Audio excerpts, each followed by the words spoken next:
कीर्तन करेंगे कीर्तन। राधा माधव कुंज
निताई गौर हरि बोल हरि बोल हरि बोल हरि बोल।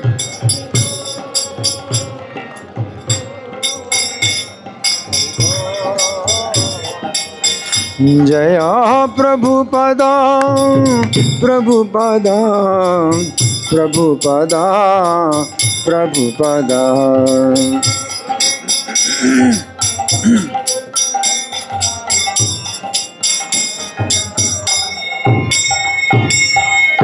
सब लोग कृपा करके घुटनों पर बैठें और माथे को जमीन में लगाएं। जब तक जयकारा होगा सभी लोग घुटनों पर बैठें और माथे को जमीन में लगाएं। जय ओम विष्णुपाद परमहंस परिव्राजकाचार्य अष्टोत्तर श्री श्री मधेश डिवाइन ग्रेस अभय चरणारविंद भक्ति वेदांत स्वामी श्रील प्रभुपाद की जय। नित्य लीला प्रविष्ट ISKCON founder acharya saviour of the whole world Srila Prabhupada की जय। नामाचार्य हरिदास दास ठाकुर की जय। प्रेम से कहो श्री कृष्ण चैतन्य प्रभु नित्यानंद श्री अद्वैत गदाधर श्रीवासादि गौर भक्त वृंद की जय। श्री श्री राधा पार्थ सारथी ललिता विशाखा गोप गोपिका श्याम कुंड राधा कुंड गिरि गोवर्धन की जय। श्री श्री गौरताही की जय। श्री श्री सीताराम लक्ष्मण हनुमान की जय। श्री श्री लक्ष्मी नरसिंह प्रहलाद महाराज की जय। समवेद भक्त वृंद की जय। अनंत कोटि वैष्णव वृंद की जय। इस्कॉन वर्तमान आचार्य वृंद की जय। गौर Premanandi all glories to assembled devotees, all glories to assembled devotees, all glories to assembled devotees, all glories to Sri Guru and Gauranga। बहुत बहुत धन्यवाद। सब लोग हाथ जोड़ें और मेरे पीछे बोलें ओम नमो भगवते वासुदेवाय।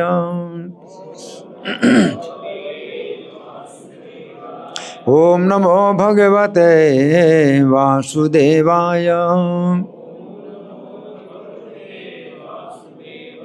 ओम नमो भगवते वासुदेवाय।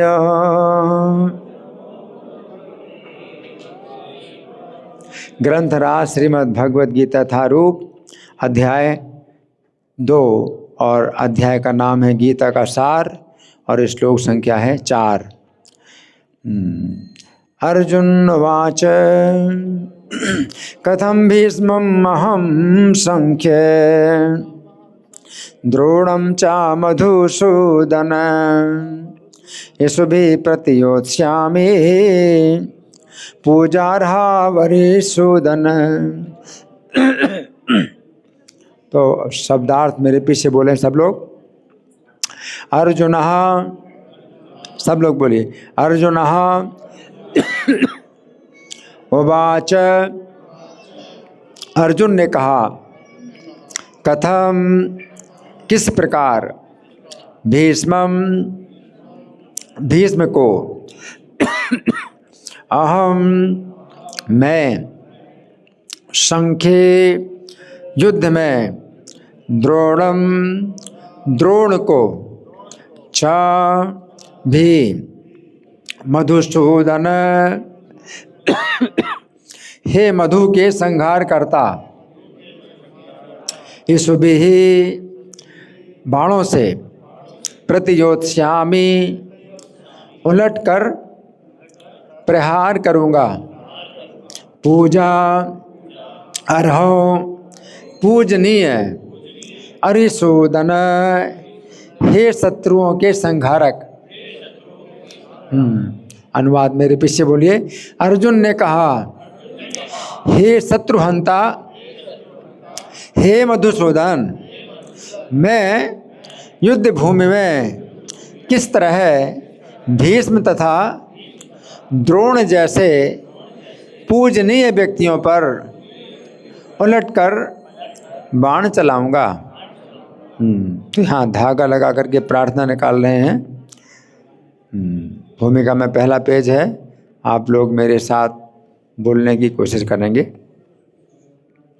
ओम अज्ञानतिमिरान्धस्य ज्ञानाञ्जन शलाकया चक्षुरुन्मीलितं येन तस्मै श्री गुरवे नमः। श्रीचैतन्यमनोभीष्टं स्थापितं येन भूतले स्वयं रूपः कदा मह्यं ददाति स्वपदान्तिकं। वन्देऽहं श्रीगुरो श्रीयुतपदकमलं श्रीगुरून् वैष्णवांश्च श्रीरूपं साग्रजातं सहगण रघुनाथान्वितं तं सजीवं साद्वैतं सावधूतं परिजनसहितं कृष्णचैतन्यदेवं श्रीराधा कृष्णपादान् सहगण ललिता श्रीविशाखान्वितांश्च शाखान्वितांश्च हे कृष्ण करुणा सिंधो दीनबंधो जगत्पते गोपेश गोपिका कांत राधा कांत नमोस्तुते तप्त कांचन गौरांगी राधे वृंदावनेश्वरी वृषभानुसुते देवी प्रणमामि हरिप्रिये वाञ्छाकल्पतरुभ्यश्च कृपा सिन्धुभ्य एव च पतितानां पावनेभ्यो वैष्णवेभ्यो नमो नमः। जय श्री कृष्ण चैतन्य प्रभु नित्यानंद श्री अद्वैत गदाधर श्रीवासादि गौर भक्त वृंद। हरे कृष्णा कृष्ण कृष्ण हरे हरे हरे राम राम राम हरे हरे। नमो विष्णुपादाय कृष्ण प्रेष्ठाय भूतले श्रीमते भक्ति वेदांत स्वामिनिति नामिने। नमस्ते सरस्वती देवे गौरवाणी प्रचारिणे निर्विशेषा शून्यवादी पाश्चात्य देश तारिणे। इस श्लोक को फिर से समझेंगे।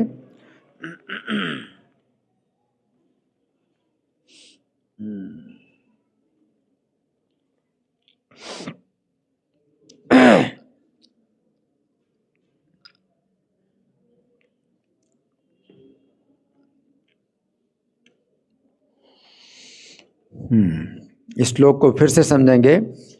अर्जुन कह रहे हैं, कौन कह रहे हैं? अर्जुन कह रहे हैं। किससे कह रहे हैं? श्री कृष्ण से कह रहे हैं। सीधी बात है। श्री कृष्ण से कह रहे हैं कथम भीष्मम अहम संख्ये। कथम माने किस प्रकार है, भीष्मम यानी भीष्म के साथ, अहम यानी मैं, किस प्रकार मैं भीष्म के साथ, संख्ये माने युद्ध में, द्रोणम चा मधुसूदन और द्रोण के साथ भी इस भी प्रतियोत्स्यामी बाणों से युद्ध करूँगा। अर्जुन कह रहे हैं कि भीष्म के साथ और द्रोण के साथ मैं किस प्रकार युद्ध भूमि में बाणों से युद्ध करूँगा। इस भी प्रतियोत्स्यामी पूजा राव हरिशोधन है, ये दोनों तो पूजा के योग्य हैं। भीष्म जी पितामह हैं और द्रोणाचार्य आचार्य हैं, है ना, तो दोनों पूजा के योग्य हैं। तो अर्जुन की जो भावना है बहुत ही शुद्ध भावना है। उनको जो है राज्य पाने की इच्छा नहीं है, भोगों को भोगने की इच्छा नहीं है, विजय प्राप्त करने की इच्छा नहीं है। वो पाप से डरते हैं और वो बहुत बड़ा उनको दिखाई दे रहा है कि बहुत बड़ा दोष लगेगा भीष्म द्रोण के साथ में बाणों से युद्ध करूं, है ना। तो अब हम सुनेंगे प्रभुपाद तात्पर्य में क्या लिखते हैं। शिला प्रभुपाद की जय। भीष्म पितामह तथा द्रोणाचार्य जैसे सम्माननीय व्यक्ति सदैव पूजनीय हैं, बहुत सम्मानित है। भीष्म द्रोण बहुत सम्मानित हैं, सदैव पूजनीय हैं। यदि वे आक्रमण भी करें तो उन पर उलट कर आक्रमण नहीं करना चाहिए, है ना। इतने सम्मानित हैं तो ये शिष्टाचार है। अगर वे आक्रमण भी करें, अगर मान लीजिए कि थप्पड़ मार दें तो भी उलट के थप्पड़ नहीं मार सकते, है ना। तो उन पर उलट कर आक्रमण नहीं करना चाहिए। ये सामान्य शिष्टाचार है कि गुरुजनों से वाणी से भी युद्ध ना किया जाए। बाणों से युद्ध करने वाली बात बहुत दूर है, वाणी से भी युद्ध नहीं कर सकते हैं, मतलब जबान भी नहीं लड़ा सकते उनसे, है ना। तो ये सामान्य शिष्टाचार है। यहाँ तक कि यदि कभी भी रुक्ष व्यवहार करें तो भी उनके साथ रुक्ष व्यवहार ना किया जाए। अगर मान लो कुछ बिना किसी कारण के, बिना किसी अपराध के भी अगर वे डांटें तो भी हम उनको नहीं डांट सकते, है ना। ये सामान्य शिष्टाचार है।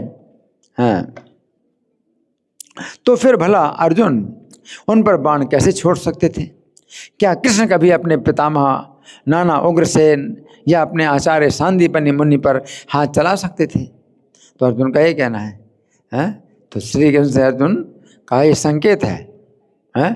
क्या संकेत है? कि आप तो मतलब मुझे युद्ध करने के लिए बोल रहे हैं, लेकिन युद्ध में भीष्म है, द्रोण है, मैं कैसे बाण चलाऊंगा, है ना? तो अर्जुन का ये कहना है कि जिस प्रकार से भीष्म हैं और द्रोणाचार्य मेरे सम्मानित हैं, उसी प्रकार से क्या आप अपने कृष्ण आप अपने पितामह या नाना उग्रसेन या अपने आचार्य सांदीपनि मुनि पर हाथ चला सकते हैं? श्री कृष्ण स्वयं शिष्टाचार की मूर्ति हैं, है ना? तो नाना उग्रसेन, है ना, उग्रसेन को तो भगवान ने राजा बनाया, कंस का वध कर दिया, लेकिन उग्रसेन जो कंस के पिता थे उनको राजा बनाया, मथुरा का राजा बनाया, है ना? और उनके पितामह, अर्जुन के पितामह कौन नहीं, कृष्ण के पितामह कौन है? कृष्ण के पिता हैं वसुदेव, और वसुदेव के पिता हैं शूरसेन। तो क्या अपने पितामह शूरसेन पर आप हाथ चला सकते हैं क्या, है ना? और आचार्य सांदीपनि मुनि, है ना, क्या आप हाथ चला सकते हैं? तो आप मुझे कैसे कहते हैं कि मैं युद्ध में भीष्म द्रोण के सामने बाण चलाऊंगा, है ना? तो अर्जुन का ये तर्क है। आगे अर्जुन ने कृष्ण के समक्ष यही कुछ तर्क प्रस्तुत किए। तो यहाँ पर प्रभुपाद का तात्पर्य समाप्त हुआ। अब हम सुनेंगे इस श्लोक की व्याख्या श्री भगवान ने कहा में कैसे हुई है। तो आप लोग बड़े ध्यान से सुने। हाँ, हम यहाँ पर चर्चा करेंगे इस श्लोक पर 9 बजे तक। 9 बजे तक आप लोग बैठें तो बहुत बड़ी बात है। हाथ उठाइए, 9 बजे तक कौन कौन बैठेंगे? हाथ उठाइए। 1 2 3 4 5 6 7, ठीक है? तो 7 लोग हैं, आगे आइए। जो 9 बजे तक बैठेंगे आगे आइए। और जो बाकी लोग हैं जब तक बैठना चाहें बैठेंगे, आपका लाभ होगा, ठीक है? लेकिन 7 लोग हैं जो हमारे साथ रहेंगे, हमें छोड़ के नहीं जाएंगे, ठीक है? हाँ, ये आपकी बहुत विशेष जो है आपके ऊपर कृपा होगी। इतनी ठंड में भी अगर आप बैठे हैं, है ना, तो ये तपस्या, इसका भी बहुत बड़ा फल मिलेगा, है ना? तो आप सुनिए बड़े ध्यान से कि इस श्लोक में अर्जुन ने श्री कृष्ण के सामने युद्ध न करने के पक्ष में सबसे प्रबल तर्क दिया है। अर्जुन ने तो बहुत से तर्क दिए थे युद्ध न करने के पक्ष में, है, लेकिन भगवान ने सब जो है क्या कर दिया? खंडन कर दिया, है, कि सब तुम्हारे दिमाग का कूड़ा करकट है। अब अर्जुन जो सबसे प्रबल तर्क दे रहे हैं युद्ध न करने के पक्ष में। पिछले श्लोक में श्री कृष्ण ने अर्जुन से कहा था कि कायरता, हृदय की दुर्बलता, ये सब तुम्हारी कायरता है, हृदय की दुर्बलता है, इसको त्यागो और युद्ध करो। अब अर्जुन सोच रहे हैं कि प्रथम अध्याय में युद्ध ना करने के पक्ष में जितनी बातें कही थी उन सभी बातों को श्री कृष्ण ने कूड़ा करकट कहकर अस्वीकार कर दिया कि सब कूड़ा करकट है। अर्जुन ने धृतराष्ट्र के पुत्रों के प्रति जितनी आसक्ति प्रकट की थी वो श्री कृष्ण के अनुसार हृदय की तुच्छ दुर्बलता है। धृतराष्ट्र के पुत्रों के प्रति सोचते हैं हमारे भाई हैं, हमारे कुटुंबी हैं, तो भगवान ने कहा तुच्छ हृदय की दुर्बलता है। अब अर्जुन क्या सोच रहे हैं? अब इसका उत्तर दो कि इसको आप क्या कहोगे? क्या मेरे हृदय की दुर्बलता है कि मैं भीष्म द्रोण के साथ में युद्ध नहीं करना चाहता, है ना? अब अर्जुन के दिमाग में ये विचार आया कि श्री कृष्ण के सामने मैं ऐसा प्रबल तर्क प्रस्तुत करूं जिससे श्री कृष्ण भी निरुत्तर हो जाए। अब कृष्ण के पास कोई उत्तर नहीं रहेगा। अर्जुन सोच रहे हैं अब मैं ऐसी बात बोलूँगा, है? ऐसा विचार कर अर्जुन इस श्लोक में कह रहे हैं कि यदि वे धृतराष्ट्र के पुत्रों के साथ युद्ध करने की तैयार हो भी जाएं तो भी वे भीष्म और द्रोण के साथ युद्ध कैसे करेंगे? तो अर्जुन को भीष्म और द्रोण के साथ युद्ध करने में कठिनाई क्या है? वे पूजा किए जाने के योग्य हैं, पूजा रहा है, पूजा किए जाने के योग्य हैं। यहाँ पर अर्जुन का कहना है यदि भीष्म और द्रोण उनसे युद्ध भी करें तो भी अर्जुन को उनसे युद्ध ना करके उनकी पूजा ही करनी चाहिए, है? अर्जुन कह रहे हैं यदि भीष्म और द्रोण उन पर बाण भी चलाएं तो भी उलट कर वे बाण कैसे चलाएंगे? तो श्रील प्रभुपाद तात्पर्य में लिखते हैं ये सामान्य शिष्टाचार है कि गुरु से वाणी से भी युद्ध ना किया जाए।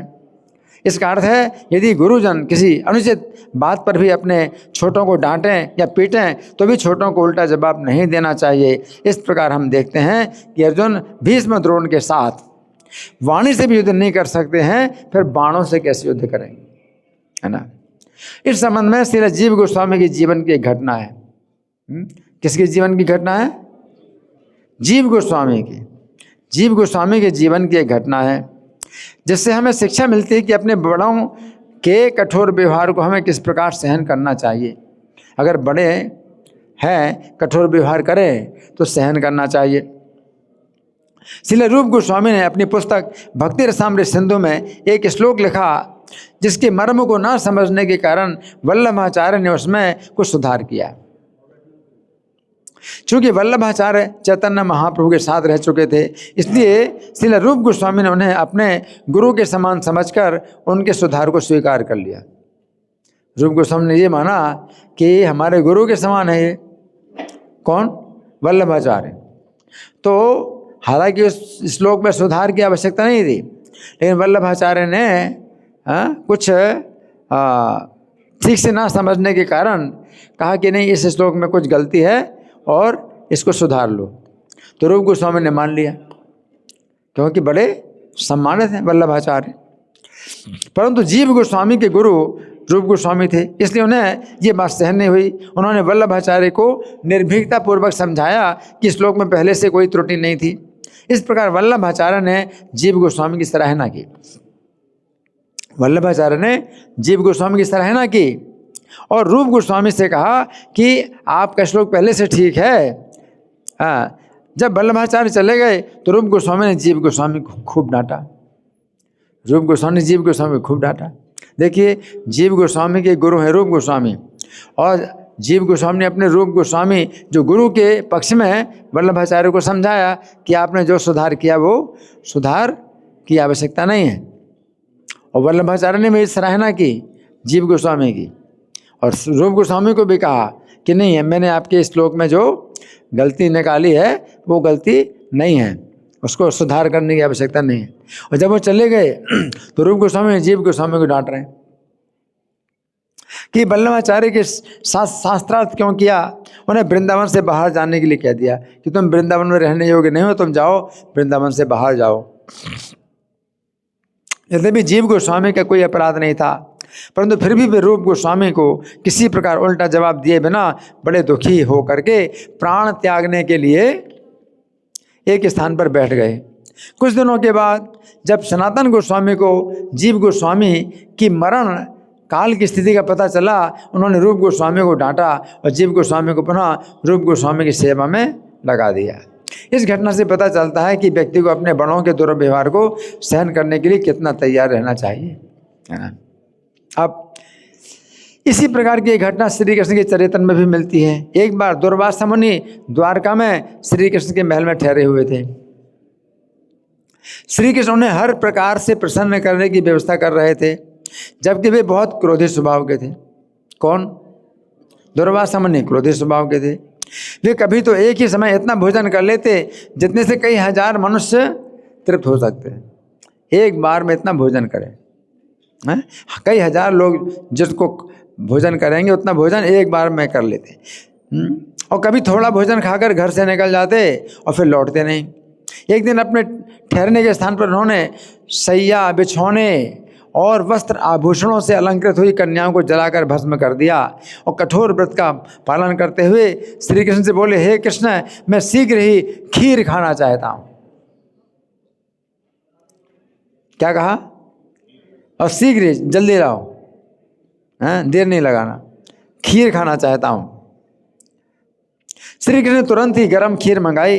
उन्होंने थोड़ी सी खीर खाकर कहा, हे कृष्ण, इस खीर को शीघ्र ही अपने सारे शरीर में पोतो। देखो क्या कहे दुर्वासा मुनि, ये गरम गरम खीर अपने पूरे शरीर में पोतो, कृष्ण से कहते हैं। श्री कृष्ण ने बिना विचार किए उनकी इस आज्ञा का पालन किया और जूठी खीर अपने सिर पर और पूरे शरीर में पोत ली। उस समय उन्होंने देखा कि रुक्मिणी जी खड़ी होकर मुस्कुरा रही हैं, तो उनकी आज्ञा से श्री कृष्ण ने रुक्मिणी जी के शरीर में भी खीर लगा दी। रुक्मिणी के शरीर में भी खीर लपेट दी। इतना ही नहीं, उन्होंने रुक्मिणी जी को तुरंत रथ में जोत लिया। रुक्मिणी जी को रथ में जोत दिया, घोड़े की तरह रुक्मिणी जी को घोड़ा बना लिया और रथ में जोत लिया, और उस पर रथ में बैठकर श्री कृष्ण के घर से निकले। श्री कृष्ण के देखते हुए जैसे रथ के घोड़ों पर कोड़े चलाए जाते हैं, उसी प्रकार भोली भाली रुक्मिणी जी को उन्होंने चाबुक से पीटना शुरू कर दिया। अब देखो, हाँ, द्वारका की जो है पटरानी है माता रुक्मिणी, और रुक्मिणी को चाबुक मार रहे हैं और घोड़ा बना लिया और रथ में बैठे हैं। उस समय श्री कृष्ण के मन में थोड़ा भी ईर्ष्या और दुख नहीं हुआ। ऐसे में कितना दुख होता है, मेरी पत्नी को जो है क्या घोड़ा बना दिया है, रथ में बैठ कर के चाबुक मार रहे हैं ना। इसी अवस्था में वे महल से बाहर आकर राजमार्ग से चलने लगे। इस प्रकार रुक्मिणी जब रास्ते में लड़खड़ाकर गिर पड़ी तो तुरंत उन्होंने चाबुक से हाँकना शुरू कर दिया। जब बारंबार लड़खड़ाने लगी तो वे और भी कुपित हो उठे और रथ से कूदकर भागने लगे। उस समय श्री कृष्ण दुर्वासा के पीछे पीछे सारे शरीर में खीर लपेटे हुए दौड़ने लगे और प्रसन्न होने की प्रार्थना करने लगे कि महाराज आप प्रसन्न होइए। अब खीर लपेटी है अपने पूरे शरीर में हैं, और रुक्मिणी को जो है मतलब मारा पीटा है, और फिर रथ से जो है भाग रहे हैं, गुस्सा होकर भाग रहे हैं, और कृष्ण पीछे पीछे दौड़ रहे हैं और प्रार्थना कर रहे हैं प्रसन्न होइए, प्रसन्न होइए। तब दुर्वासा मुनि प्रसन्न होकर बोले, श्री कृष्ण तुमने स्वभाव से ही क्रोध को जीत लिया है। प्रसन्न हो गए, यानी कृष्ण को कुपित करने के लिए दुर्वासा मुनि ने कितना मतलब दुर्व्यवहार किया, और कृष्ण कुपित नहीं हुए तो प्रसन्न हो गए। हे श्री कृष्ण तुमने स्वभाव से ही क्रोध को जीत लिया है, मैंने तुम्हारा यहाँ कोई भी अपराध नहीं देखा है, अतः मैं तुम पर बहुत प्रसन्न हूँ। तीनों लोकों में तुम्हारी पुण्य कीर्ति फैलेगी। जनार्दन तुम सभी लोगों के परम प्रिय होगे। तुम्हारी जो जो वस्तु मैंने तोड़ी फूड़ी जलाई या नष्ट कर दी है वो सब तुम्हें पहले से अच्छी अवस्था में सुरक्षित दिखाई देगी। फिर उन्होंने रुक्मिणी जी से भी प्रसन्नतापूर्वक कहा, तुम संपूर्ण स्त्रियों में उत्तम यश और लोक में सर्वोत्तम कीर्ति प्राप्त करोगी। रुक्मिणी की भी परीक्षा ली है ना, तो रुक्मिणी से भी मतलब कहा कि तुम सर्वोत्तम यश और लोक में सर्वोत्तम कीर्ति प्राप्त करोगी। इस प्रकार हम देखते हैं कि यद्यपि श्री कृष्ण स्वयं भगवान हैं, उन्हें किसी से किसी भी प्रकार के वरदान की आवश्यकता नहीं है, परंतु फिर भी जगत को शिक्षा देने के लिए इस प्रकार की चेष्टाएं करते हैं, शिष्टाचार का पालन करते हैं, है ना। तो सामान्य शिष्टाचार के अनुसार व्यक्ति को समाज के 5 वर्गों की विशेष रूप से रक्षा और सम्मान करना चाहिए, विशेष रूप से सम्मान और रक्षा करना चाहिए। पहला है स्त्री, स्त्री की रक्षा करना, सम्मान करना। दूसरा बालक, रक्षा करना और सम्मान करना। तीसरा वृद्ध, रक्षा करना, सम्मान करना। चौथा ब्राह्मण, रक्षा करना, सम्मान करना। 5वां गाय, रक्षा करना और सम्मान करना। अब स्त्री की चर्चा हो रही।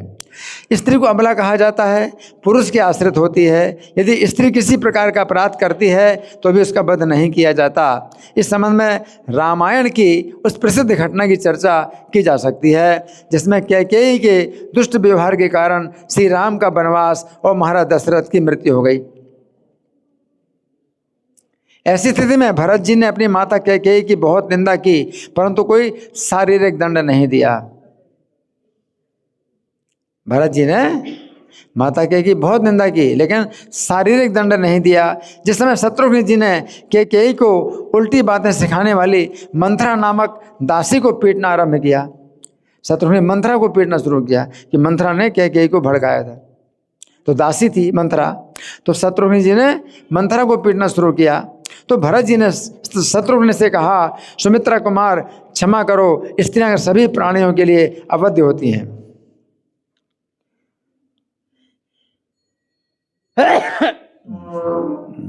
स्त्रियां सभी प्राणियों के लिए अवध्य होती हैं।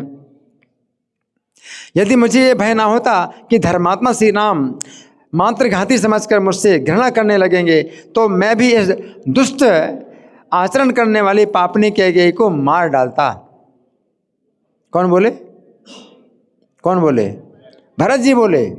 अगर मैं नहीं जानता कि श्री राम मेरे ऊपर जो है कुपित होंगे, घृणा करेंगे तो मैं दुष्ट कैकेयी का क्या करता, वध कर देता। धर्मात्मा श्री राम इस कुब्जा के भी मारे जाने का समाचार यदि जान लेंगे तो निश्चय ही तुमसे और मुझसे बोलना छोड़ देंगे। कुब्जा को भी अगर श्री राम को पता चलेगा कि मार डाला है तो मुझसे और तुमसे बोलना छोड़ देंगे। परंतु कुछ ऐसी स्थितियां होती हैं जब स्त्री हत्या करना आवश्यक होता है, फिर भी कभी आवश्यक पड़ जाता है स्त्री की हत्या करना। विश्वामित्र मुनि ताटका के संबंध में श्री राम से कहते हैं कि नरश्रेष्ठ, तुम स्त्री हत्या का विचार करके इसके प्रति दया ना दिखाना। किसके लिए? एक स्त्री ऐसी है जिस पर दया नहीं दिखाना। ताटका एक राजपुत्र को चारों वर्णों के हित के लिए स्त्री हत्या भी करनी पड़े तो उससे मुंह नहीं मोड़ना चाहिए। पूर्व काल में विरोचन की पुत्री मंथरा सारी पृथ्वी का नाश कर डालना चाहती थी। उसके इस विचार को जानकर इंद्र ने उसका वध कर डाला। प्राचीन काल में भृगु की पतिव्रता पत्नी ख्याति इंद्र के शत्रुओं को संरक्षण दे रही थी। इस कारण भगवान विष्णु ने अपने चक्र से उसका सिर काट दिया। इस प्रकार हम देखते हैं यद्यपि सामान्य रूप से स्त्रियां अवध्य होती हैं, परंतु यदि वे निरंतर विनाशकारी कार्य में लग जाएं तो उनका वध करना उचित है। अब दूसरा है बालक। बालक के लिए भी बताइए हैं। तो बालक, समाज में बालकों की रक्षा की अत्यंत आवश्यकता है। यदि बालक किसी प्रकार का अपराध भी करता है तो भी उसका वध नहीं किया जाता। श्रीमद् भागवत के 4 स्कंद में वर्णन है कि राजा अंग का पुत्र, कौन से राजा हैं? अंग। राजा अंग का पुत्र बेन अत्यंत दुष्ट था।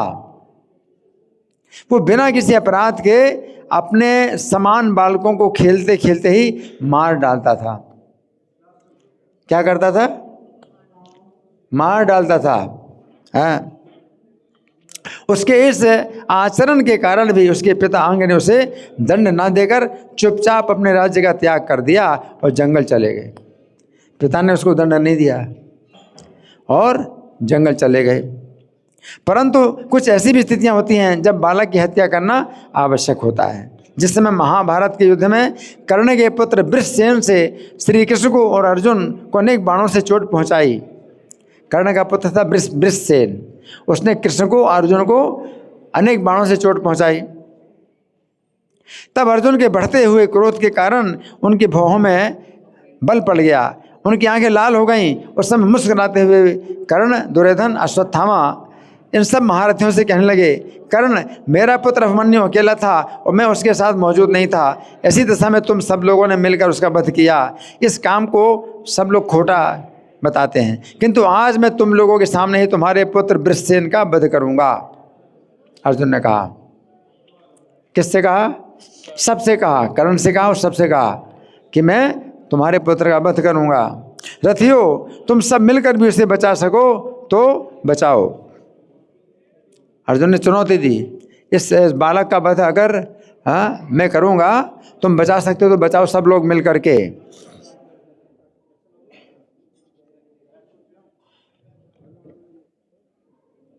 इस प्रकार अर्जुन ने वृषसेन का वध कर दिया। इस प्रकार हम देखते हैं कि यद्यपि सामान्य रूप से बालक अवध्य होते हैं, परंतु यदि वे निरंतर विनाशकारी कार्य में लग जाएं तो उनका वध करना उचित है।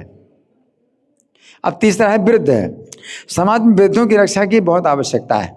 यदि वे किसी प्रकार का अपराध भी करते हैं तो भी उनका वध नहीं किया जाता। यद्यपि धृतराष्ट्र ने, किसने? धृतराष्ट्र ने अपने पुत्र दुर्योधन के साथ मिलकर पांडवों को मार डालने के अनेक षड्यंत्र किए थे, परंतु फिर भी महाभारत युद्ध में धृतराष्ट्र के सभी पुत्रों के मारे जाने के बाद युधिष्ठिर महाराज धृतराष्ट्र का अत्यंत सम्मान करते थे। पांडव लोग सभी कार्यों में राजा धृतराष्ट्र की सलाह पूछा करते थे, उनकी आज्ञा लेकर प्रत्येक कार्य करते थे। वीर पांडव प्रतिदिन राजा धृतराष्ट्र के पास जाकर उनके चरणों में प्रणाम करते थे और कुछ काल तक उनकी सेवा में बैठे रहते थे। परंतु कुछ ऐसी भी स्थितियां होती हैं जब वृद्ध की हत्या करना आवश्यक हो जाता है। कभी कभी आवश्यक हो जाता है। क्या? वृद्ध की हत्या करना आवश्यक हो जाता है। कौरवों के पक्ष में प्राग ज्योतिषपुर का राजा भगदत्त इतना वृद्ध था कि उसके सिर के बाल सफ़ेद हो चुके थे। पलकें ऊपर न उठने के कारण उसकी आंखें प्रायः बंद रहा करती थीं, पलकें झूल गई।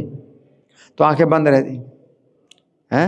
वृद्धावस्था में क्या होता है, ये पलकें गिर जाती हैं आंखों के सामने, तो आंखें बंद हो जाती हैं। तो आंखें बंद रहा करती थी। युद्ध के समय उसने अपनी आंखों को खुली रखने के लिए कपड़े की पट्टी से पलकों को ललाट में बांध रखा था। कपड़े की पट्टी बांधी थी ताकि आंखें खुली रहें।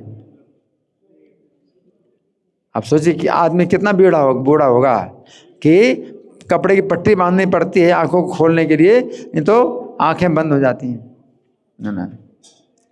भगदत्त ने क्रोध में भरकर अर्जुन के मस्तक पर कई बाण मारे। उनका मुकुट कुछ टेढ़ा हो गया। मुकुट को सीधा करते हुए अर्जुन ने भगदत्त से कहा, राजन अब तुम संसार को आखिरी बार जी भरकर देख लो।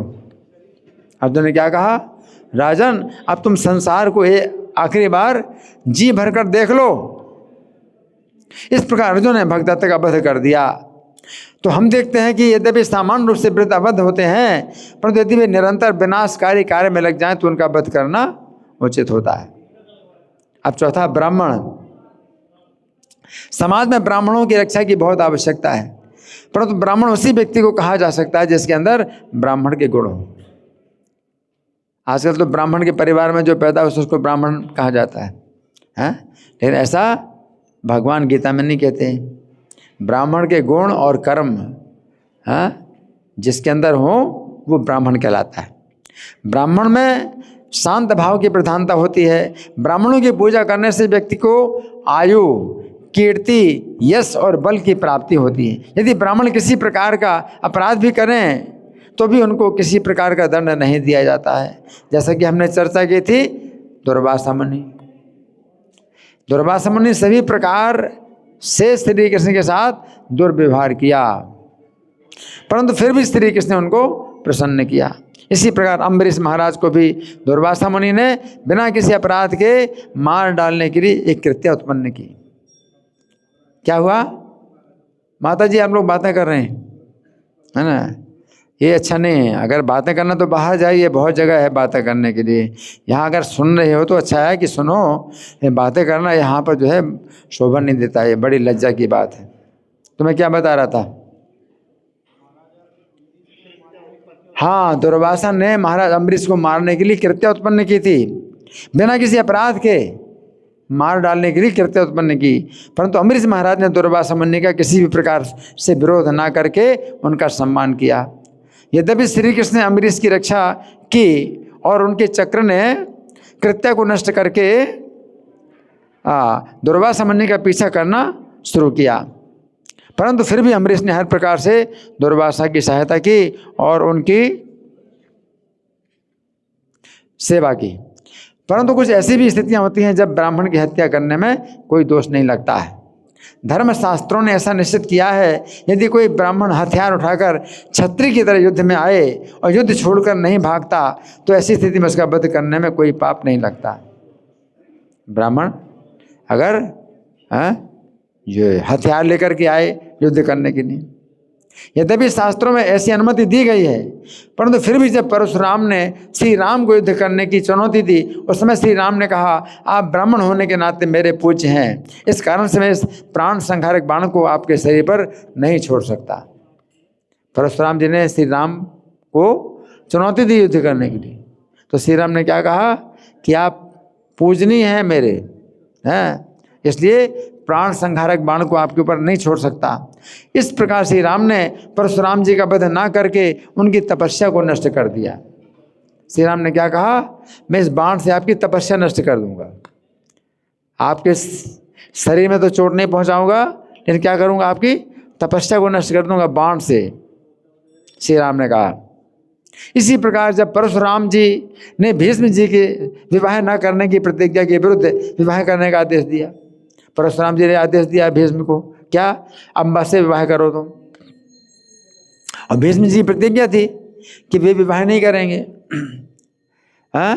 और परशुराम जी ने आज्ञा ना मानने पर युद्ध करने की चुनौती दी। उस समय भीष्म जी ने परशुराम जी के साथ युद्ध किया, उन्हें पराजित किया। फिर भी ये तो कहा जा सकता है कि जो ब्राह्मण ब्राह्मणोचित वृत्ति का त्याग करके क्षत्रिय धर्म में तत्पर रहता है उसका वध किया जा सकता है ना। अब गाय, समाज में गायों की रक्षा की अत्यंत आवश्यकता है। श्रील प्रभुपाद चैतन्य चरितामृत आदि लीला 17:157 के तात्पर्य में लिखते हैं, वैदिक शास्त्रों में गाय को माता कहा गया है। क्या कहा गया?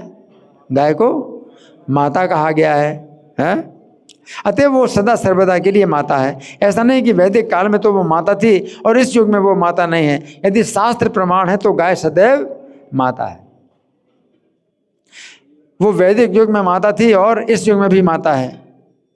तो वेदों का स्पष्ट आदेश है कि गोवध ना किया जाए, क्योंकि गाय को माता माना जाता है। तो फिर वेद और गोवध की अनुमति कैसे दे सकते हैं? परंतु कुछ ऐसी भी स्थितियां हो सकती हैं जब गोहत्या आवश्यक हो जाती है। श्रील प्रभुपाद भागवत 4:17-25 के तात्पर्य में लिखते हैं, बिरली परिस्थिति में जब अन्न ना हो तो सरकार गो मांस खाने की अनुमति दे। बिरली स्थिति, बहुत कम स्थिति है, अन्न हो अगर नहीं मिलता है खाने को तो सरकार अनुमति दे सकती है। किंतु जब पर्याप्त भोजन रहे तो सरकार को चाहिए कि केवल जीभ के स्वाद के लिए गो मांस खाने की अनुमति ना दे। यदि पर्याप्त घास देने पर भी गाय दूध नहीं देती, पर्याप्त घास खाने पर भी गाय अगर दूध नहीं देती और भोजन का नितांत अभाव रहे तो दूध ना देने वाली गाय को मार देना चाहिए। आवश्यकता के नियमानुसार पहले तो मानव समाज को अन्न और साग उपजाने का यत्न करना चाहिए। सबसे पहले कोशिश करो क्या अन्न और साग उत्पन्न हो है। इस प्रकार हम देखते हैं कि गाय की हमेशा रक्षा होनी चाहिए, परंतु ऐसी स्थितियां बहुत बिरली हैं जब गो हत्या की आवश्यकता हो। अब इस श्लोक में अर्जुन ने श्री कृष्ण को जो 2 नामों से संबोधित किया है उन पर हम विचार करेंगे। अर्जुन ने श्री कृष्ण को पहले नाम दिया मधुसूदन। क्या नाम दिया? मधुसूदन। और दूसरी बार नाम दिया अरिसूदन, है ना। तो इस श्लोक की प्रथम पंक्ति के अंत में अर्जुन ने श्री कृष्ण को मधुसूदन कहा और दूसरी पंक्ति के अंत में अरिसूदन कहा। तो मधुसूदन का अर्थ है मधु का वध करने वाले, मधु का वध करने वाले, है ना। परंतु मधु नाम के 2 व्यक्ति हैं। एक मधु तो प्रसिद्ध असुर था जिसका वध श्री कृष्ण ने सृष्टि के प्रारंभ में किया था। श्री कृष्ण का नाम जो मधुसूदन पड़ा है वो कौन से मधु का वध किया था? जो एक असुर था। हाँ, तो सृष्टि के प्रारंभ में एक असुर था मधु जिसका वध किया था, तो श्री कृष्ण को मधुसूदन कहा जाता है। परंतु दूसरे मधु श्री कृष्ण की वंश परंपरा में 20 पीढ़ियों के ऊपर एक अत्यंत धार्मिक राजा थे, इसलिए कृष्ण को माधव कहा जाता है। माधव क्यों कहा जाता है? मधु के वंश में उत्पन्न।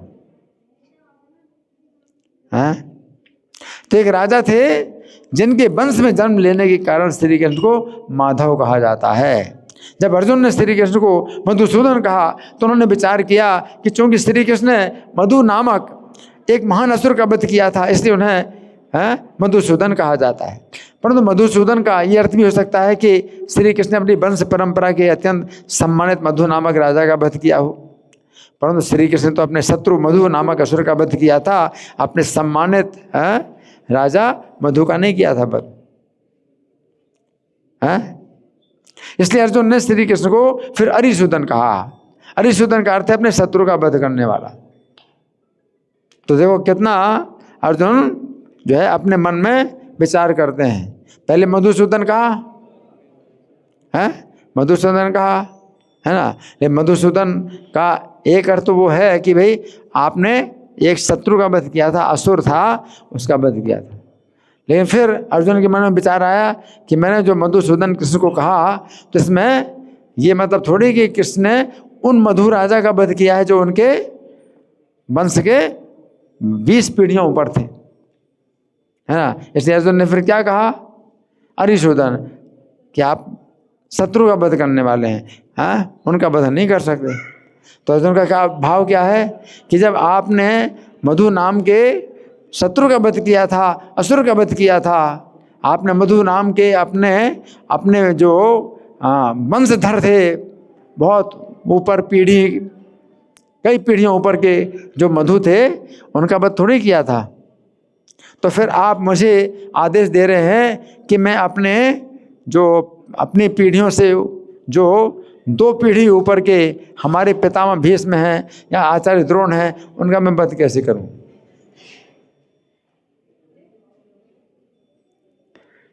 इसलिए अर्जुन जो है भगवान को मधुसूदन कह करके फिर सोचने लगे कि मैंने भगवान को मधुसूदन तो कहा है, लेकिन मधु का जो वध किया है इन्होंने, वो कौन से मधु का वध किया? कौन से मधु का वध किया? सृष्टि प्रारंभ में जो असुर था उसका वध किया था। लेकिन अगर कोई सोचे कि नहीं नहीं मधु का वध किया जो 20 पीढ़ियां ऊपर थे, है ना, तो फिर अर्जुन ने दूसरा नाम बोला कृष्ण का। क्या नाम बोला? अरिसूदन, कि आप तो शत्रुओं का वध करने वाले। अब भीष्म है, द्रोण है, ये हमारे शत्रु थोड़ी हैं जो हम इनका वध करेंगे। तो इस प्रकार से अर्जुन जो है मतलब मधुसूदन और अरिसूदन जो है क्रम से जो है अर्जुन शब्दों का प्रयोग करते हैं।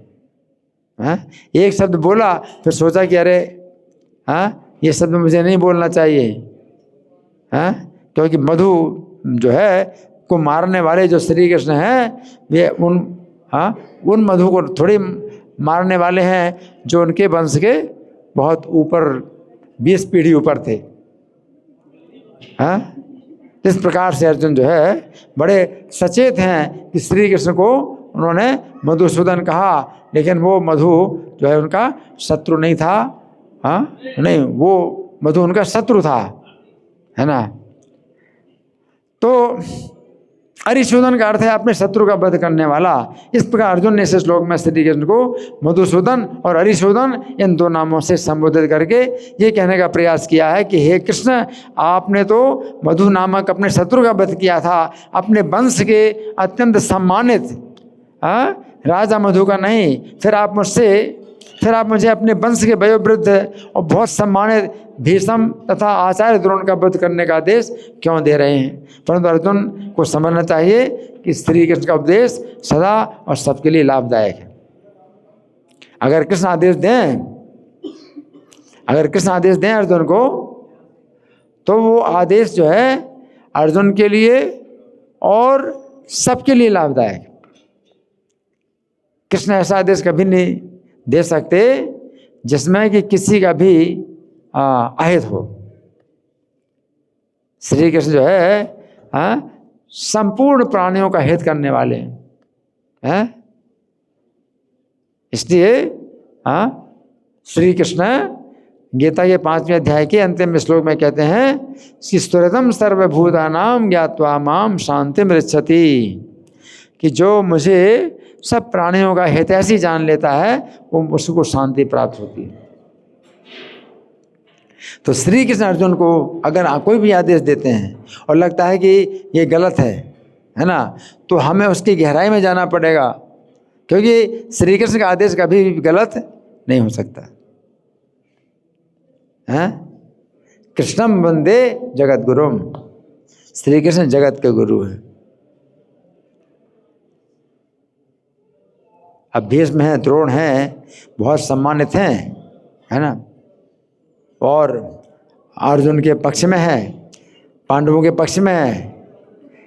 हालांकि शरीर शत्रु के पक्ष में है, भीष्म और द्रोण का शरीर शत्रु के पक्ष में है, या उनका मन पांडवों के पक्ष में है? पांडवों की विजय चाहते हैं। भीष्म द्रोण जो है इतने महान पुरुष हैं कि वो जानते हैं कि श्री कृष्ण जिस पक्ष में है विजय उसी पक्ष की होगी, और वे जानते हैं इस युद्ध में वे अपना शरीर छोड़ेंगे। तो अपने शरीर को छोड़ने की भी उनको चिंता नहीं है, उन्हें कोई अंतर नहीं पड़ता, शरीर रहे या शरीर छूट जाए कोई अंतर नहीं पड़ता, क्योंकि वे आत्मज्ञानी हैं, महात्मा हैं। वे जानते हैं कि श्री कृष्ण का अवतार हुआ है पृथ्वी पर धर्म की स्थापना के लिए। तो भी कुछ ऐसे कारण हैं कि वे शत्रु के पक्ष में युद्ध कर रहे हैं, कुछ ऐसे कारण हैं।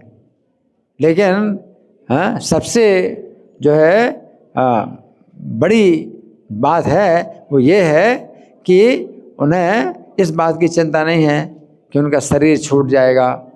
हैं, उनको जो है इस बात की प्रसन्नता है कि पांडवों की विजय हो, पांडवों की विजय हो, इसके लिए वो जो है मतलब इच्छा करते हैं, आशीर्वाद देते हैं। शत्रु के पक्ष में हैं, ये पांडवों की विजय के लिए हमेशा पांडवों को आशीर्वाद देते हैं। क्योंकि ये जो है पांडव लोग क्या है, धर्म के मार्ग पर चलने वाले हैं। और कौरवों के पक्ष में भीष्म द्रोण युद्ध कर रहे हैं, परंतु अंदर से यही चाहते हैं कि इनकी विजय ना हो, इनकी विजय ना हो। क्यों? क्योंकि ये अधर्मी हैं, ये धर्म करते हैं, अधर्म करते हैं और अधर्म को फैलाते हैं। तो ये जो है आज के श्लोक में कुछ चर्चा है जो हमने की है। अब आप लोगों की ओर से कोई प्रश्न है, कोई चर्चा है, या मैं प्रश्न करूं? मैं प्रश्न करूं? ठीक है, मैं प्रश्न कर रहा हूं। तो अर्जुन जो कह रहे हैं कि अर्जुन कह रहे हैं कि मैं भीष्म और द्रोण के साथ जो है बाणों से युद्ध कैसे करूँगा? क्योंकि ये कैसे हैं, पूजा के योग्य हैं, है ना। अर्जुन ने ये तर्क दिया भगवान को कि भीष्म जी जो है और द्रोणाचार्य, है ना। तो अब प्रश्न ये उठता है कि जो भीष्म है, द्रोण है, तो किस कारण से ये शत्रु के पक्ष में हैं? शत्रु के पक्ष में किस कारण से हैं, है ना। कौन सी जो है ऐसी बात है जिस कारण से उनको युद्ध करना पड़ रहा है? वो तो नहीं चाहते। भीष्म और द्रोण की हार्दिक इच्छा यही है कि दुर्योधन जो है पांडवों का राज्य वापस कर दे। धर्म के अनुसार दुर्योधन पांडवों का राज्य वापस कर दे, और युद्ध ना हो, है ना। फिर क्या कारण है कि भीष्म द्रोण शत्रु के पक्ष में कर रहे हैं? हाँ, प्रतिज्ञा ले रखी किन्होंने? भीष्म जी ने। हाँ, इनका कहना है कि भीष्म जी ने प्रतिज्ञा ले रखी थी। कैसी प्रतिज्ञा है? हाँ, भीष्म जी ने प्रतिज्ञा की थी, क्योंकि एक बंधन है, भीष्म जी के लिए एक बंधन हो गया। शांतनु के जब पुत्र थे भीष्म जी, तो इतने योग्य थे कि महाराज शांतनु अपना राज्य का जो उत्तराधिकारी भीष्म को बनाए।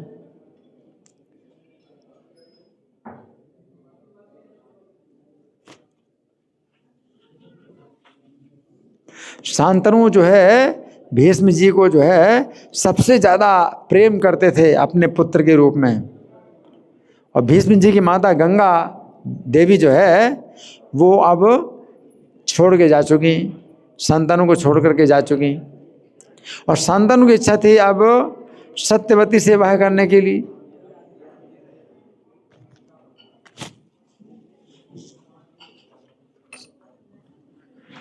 शांतनु की इच्छा हुई कि वे सत्यवती से विवाह करें, जो कि एक मछुआरे की कन्या है।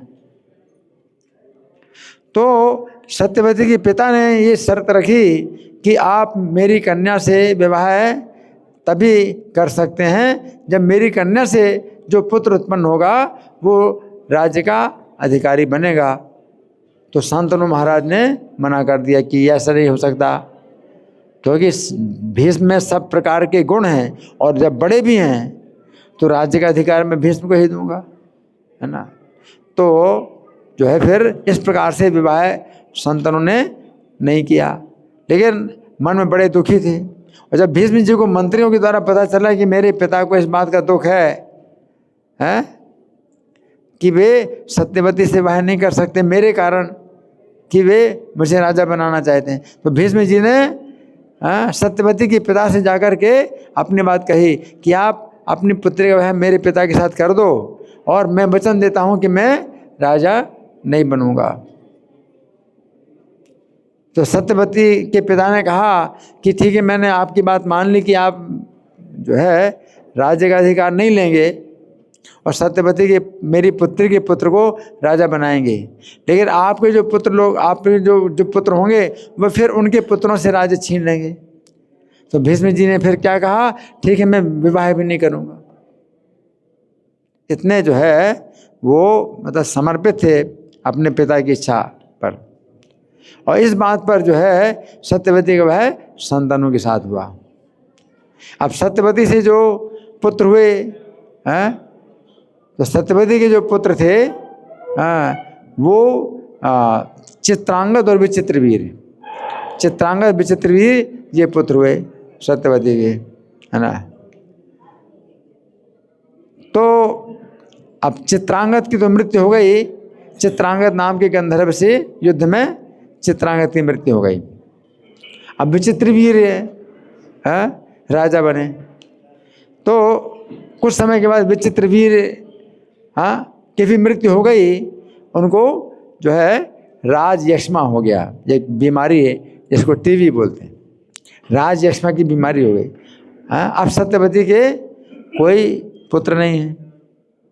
सत्यवती दोनों पुत्र जो है शरीर छोड़ चुके हैं और उनके पुत्र है नहीं कोई।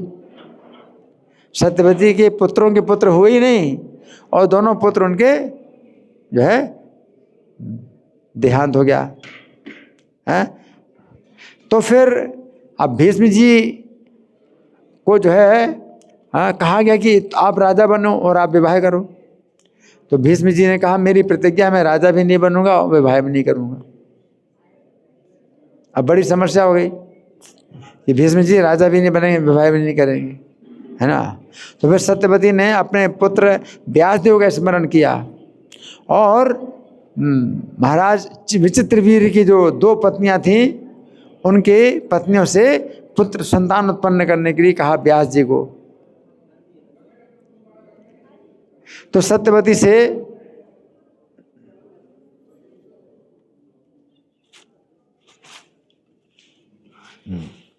सत्यवती के जो विचित्रवीर जो पुत्र थे उनकी पत्नी अंबिका से धृतराष्ट्र का जन्म हुआ और अंबालिका से महाराज पांडु का जन्म हुआ, है ना। तो इस प्रकार से भीष्म जी जो है अब जब धृतराष्ट्र राजा हुए तो भीष्म जी का जो है यही कर्तव्य बनता था कि वो रक्षा करेंगे। अब धृतराष्ट्र जो है उल्टी चाल भी चल रहा है ना, लेकिन भीष्म जी अपनी प्रतिज्ञा से बंधे थे। धृतराष्ट्र जो है, जो उसके पुत्र दुर्योधन है, सबसे ज़्यादा अधर्मी है और बहुत ही पापी है, जो कि महाराज पांडु के जो पुत्र हैं उनसे द्वेष करता था और उनकी हत्या करने का हमेशा षड्यंत्र करता था। तो धृतराष्ट्र दुर्योधन के सब जो है षड्यंत्र में शामिल था, लेकिन भीष्म जी विरोध नहीं कर सकते थे। भीष्म जी विरोध नहीं कर सकते क्योंकि प्रतिज्ञा से बंधे थे, लेकिन चाहते वही थे क्या कि धर्म की स्थापना हो। और भगवान का अवतार हुआ है धर्म की स्थापना के लिए, दुष्टों का विनाश करने के लिए भगवान का अवतार हुआ है। तो भीष्म जी अपनी प्रतिज्ञा से बंधे थे, लेकिन चाहते यही थे कि धर्म की रक्षा हो और दुष्टों का विनाश हो, धर्म की स्थापना हो। तो इस कार्य के लिए भगवान स्वयं है ना। तो देखिए इस तरह से भीष्म है और द्रोणाचार्य भी जो है वो बड़े संकट में थे और वो अपने पुत्र अश्वत्थामा को जो है दूध भी नहीं पिला सकते थे, इतना निर्धन थे। तो जब उन्होंने भीष्म जी द्रोणाचार्य ने जब इनकी शरण में आए, भीष्म जी की शरण में आए, तो भीष्म जी की शरण में आए तो द्रोणाचार्य को जो है सब प्रकार की रहने की सुविधा मिली।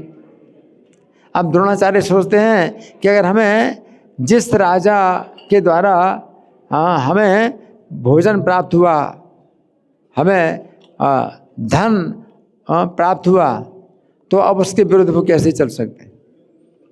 तो द्रोणाचार्य भी जो है इस कारण से जो है बंधे थे इस नियम से कि जो व्यक्ति हमें जो है जीविका प्रदान करता है उसके विरुद्ध हम कैसे कार्य कर सकते हैं। इसलिए दुर्योधन के पक्ष में द्रोणाचार्य को भी रहना पड़ा। लेकिन द्रोणाचार्य भीष्म जी जो है दोनों महानुभाव थे, महात्मा थे। क्यों? क्योंकि उनका शरीर तो अधर्म के पक्ष में था, लेकिन उनका मन हमेशा धर्म के पक्ष में था।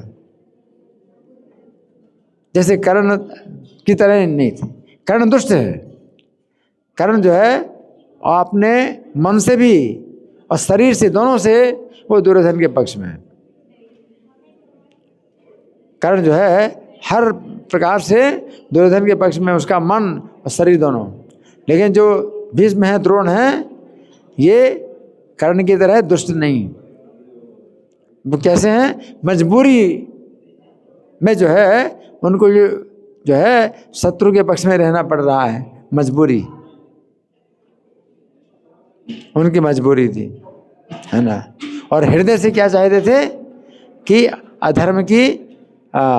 अधर्म का विनाश हो और धर्म की विजय हो। तो ये महानुभाव है ना। धन्यवाद। ग्रंथराज श्रीमद् भगवद गीता की जय। श्रील प्रभुपाद की जय। हरे कृष्णा।